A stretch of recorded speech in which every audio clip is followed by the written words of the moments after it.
With nature as his inspiration, Michael Grätzel invented a revolutionary solar cell.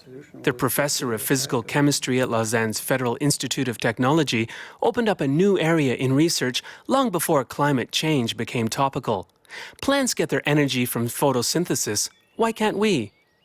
What started me off was the oil crisis in 1973.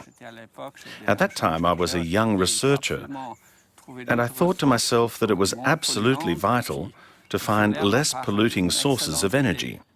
And tapping the sun's energy seemed to me to be an excellent idea. But in the 80s, the price of a barrel of oil fell to $4. There were times when it really wasn't easy to carry on, but it paid off in the end because we worked on a system that taught us a lot.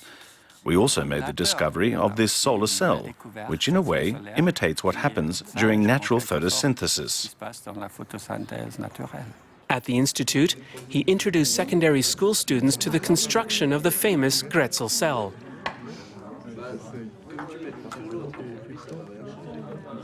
Inspired by plant photosynthesis, they use a natural dye. It's extracted here from raspberry juice to absorb the light which is to be transformed into electrical energy. A layer of graphite is applied to a second glass plate, which is covered with a transparent conductor made of tin oxide, and this will be the catalyst that speeds up the passage of electric current at the rear collector. And iodide, which transports the electric charges and acts as an electrolyte. The two plates are put together and all the chemical components are mixed up. They're then clamped together and exposed to light. As in nature, the light is transformed by the dye into positive and negative charges, and these charges are what produce the electric current. After studying in Germany and the United States, Grätzel was appointed professor at the Institute.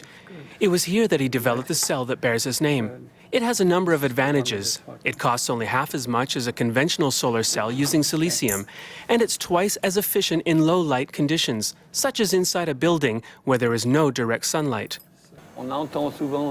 You often hear talk of a miracle discovery, but all this happens in the lab. The greatest challenge is to work out how to produce it in the factory, because we scientists don't know anything about production methods.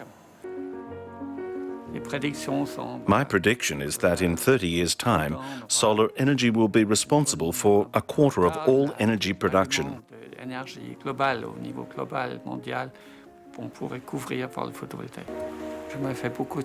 I'm very concerned about climate change and energy problems. I think we'll have to do everything we can, absolutely everything. We need a kind of tsunami in our thinking to help overcome these problems. And the researcher's role is also to understand his mission and contribute to the good of society, either by creating new knowledge, which is valuable in itself, or by looking at a particular problem and seeing that he has a mission.